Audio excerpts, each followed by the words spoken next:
Danny Higginbotham. So Morocco go to the top of Group C with 4 points. Scotland still on 3. Brazil, and because of that result, because of Morocco's 3 points, that if they lose to Brazil, Haiti will be out of the World Cup. That game is coming your way. Interesting scenes back there in the Boston area between the Morocco players, but they take away all 3 points. Zlatan Ibrahimovic, Thierry Henry watching on. Nothing to be shamed about. Zlatan losing to the World Cup semi-finalists of 2022, but will Scotland be incredibly disappointed today?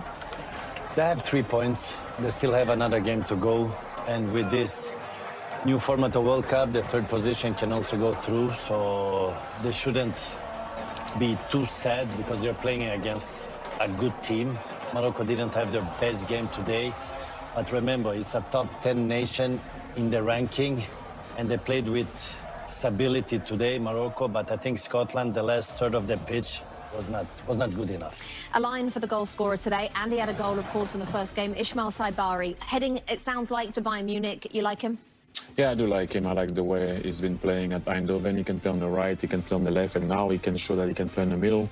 That was a great finish the other day against Brazil. Another great finish in a different way, with power, as Zlatan said, aim for the head of the goalkeeper. That's what you said, right? And he will aim for the head, and the goalie will flinch, and it goes in the net. Exactly, but it looks like. Did he sign for Bayern? On its way, not quite yet, but I think agreed for. Okay, it makes sense because that's the type of player that Vincent Kompany like. But look, you can say about Scotland also that they pushed Morocco till the end, so it's not. They lost, but it's how they lost. It's okay, in brackets, if I can say, to lose like that. But I thought they were going to be a bit more direct in the game, because every time they went direct and playing for that flick, they did trouble Morocco. But look, it's not all over for them. They can concentrate on Brazil. It will be a difficult pass, but let's see. Scotland a 1-0 win and a 1-0 defeat. Now the second Group C match today takes place. If they need to, it remains to be seen, though, what their approach will be against Morocco at Boston Stadium today. The Scots looking to build on their 1-0 opening win over Haiti in what was their first World Cup match in 28 years. So, as the Scots head out to warm up, the starting lineup sponsored by American Express. Angus Gunn will start with Scotland. He gets the nod in goal for them. Captain Andy Robertson, you saw him a moment ago. He's going to join Tottenham Hotspur when this World Cup finishes. He starts, as always, on the left-hand side. John McGinn, who scored the winner against Haiti, is in the middle, whilst Napoli's Scott McTominay was Serie A's Player of the Year 2 seasons ago. For Morocco, Yassine Bounou hoping to shut down McTominay and co today. Bounou kept 3 clean sheets at the last World Cup, and he was one of the reasons for Morocco's semi-final run. And today he earns his 92nd cap. So he's in goal, whilst Ashraf Hakimi, he starts at right back. What a player he is. 18-year-old Ayoub Bouadi impressed against Brazil last time out. One of Thierry Henry's favourite players coming into the World Cup, with Ismael Saibari on target in that one as well. For more, let's check in now with our match commentators for this one, Ian Crocker and Danny Higginbotham. Well, Rebecca, now the US fans get to see their second favourite team of the tournament, Scotland, right? The Boston area have really taken to the Tartan Army, and the feeling has been mutual. The Scotland fans are having the time of their lives, but there's one big problem for them today, and that is Morocco. They're rather decent, Danny. They are, and they're a team that I think can win the World Cup. I think they've shown in Qatar in 2022 what they're capable of. I think they've evolved since, and I think they've become better. They've got a coach who's obviously only been there for a few months, Mohamed Wabi, and I look at him and I think to myself that he is a really good manager, and the reason I say that is because he enables a team to adapt, whether it be counter-attacking, whether it be possession-based, whatever it is, whatever the game demands, he enables his team to be able to do that, and the players are intelligent enough to take that on board, and that could just give them that extra step to go even further this time. Well, win, lose or draw, the Tartan Army never changed, but just imagine if they win here, Katie. Oh, well, Ian, the Tartan Army in front of me will erupt. In front of me, there's thousands of kilts, and they've been singing "No Scotland, No Party." They have built a real connection with Boston, and maybe we'll see Scotland's Rangers fans following the Boston Celtics. As for Scotland's stars on show, we've got the likes of Scott McTominay and John McGinn, who look fired up in the warm-up.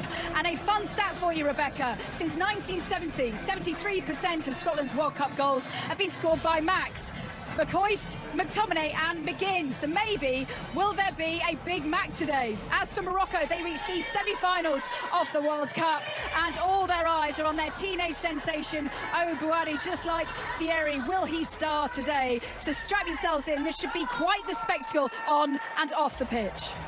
And many of the generation that you are seeing playing here is a product of, the infrastructure and the development and the progress that has happened, and even the ability to dream that this is something that I'm going to do, and it's a reality because there is pathways. It's wonderful to see this collection of young men that is representing our country, represents our country, and you see the diversity in terms of pathways of how they have gotten here, but still ultimately it's about living a dream. Now I will say this: when we came on air at the start of this World Cup, we said the U.S., you should expect this team to do well, and in my case, I expected this team to win the group.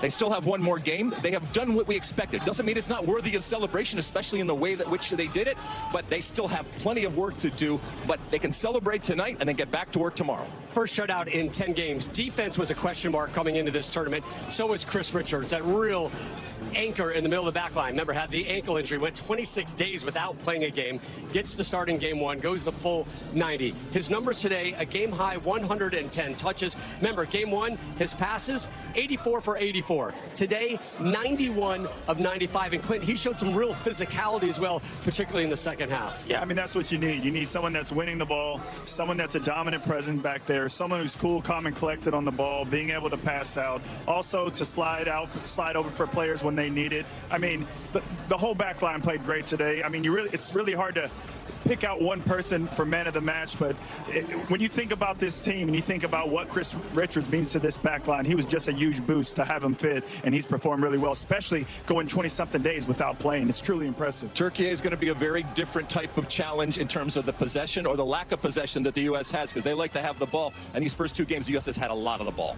Should we go back outside? Yes. See what the crowd's like out there? All right, Rebecca, we're going to make our way outside and give you the vibe from outside Seattle Stadium, parked down in our studio, which was so electric earlier this morning. So while we make a quick little sprint, we'll send it back to you, Rebecca, in LA. Rob, thank you very much. That'll take you a minute, I think, when you look at those crowds. But we felt the vibe, didn't we, just from here in LA? We did. That's for sure, we did. We felt that vibe. What a scene in Seattle. Zlatan Ibrahimovic, Thierry Henry, Rebecca Lowe. Zlatan, even before the first game that the United States played, you said this team must believe, and how they've given us reason to now. They had a good performance today. Pochettino did good, putting two strikers, doing the high pressure up and forcing Australia throwing the long balls. And to be honest, Australia was never a threat today. And I said it before. Whatever happened before the World Cup is important what happens now. Now is the momentum they have. If you didn't believe before, I will repeat. Start believing. They have the country behind them. And when you have this support, it's difficult to beat you. And that is what they need. And they just need to continue, bring confidence from game to game. And the third game, let's see what happens in the other game now. If they can rest some players for the third game, but they're qualified and it's looking good. Thierry, tell us about that home support, because in 1998 you won the World Cup with France in France with a similar home support. Just how far could it take the US? Oh, it's up to them. The cohesion is there now, the togetherness is there. We all know what they've been doing. Now let's see what's going to happen after that. But again, Zlatan said it since the beginning of the tournament. I said it after the draw. Because I could see, and I know I've been in there, arm sore, World Cup, although we didn't do and participate in 90 and 94, we did 98. Suddenly, when everybody starts to believe that you can, things can be done. But I want to go back to one thing that I heard, one thing only, there. Mauricio Pochettino said, if you want to win the competition. Before he would have said, let's see how far we can go. He said, if we want to win the competition, we need to have everybody, because the question wasn't obviously not Pulisic being there. He said, if we want to win the competition, things have changed. Things certainly have. And Zlatan talked about the two strikers up top and how effectively they forced that first goal, Thierry.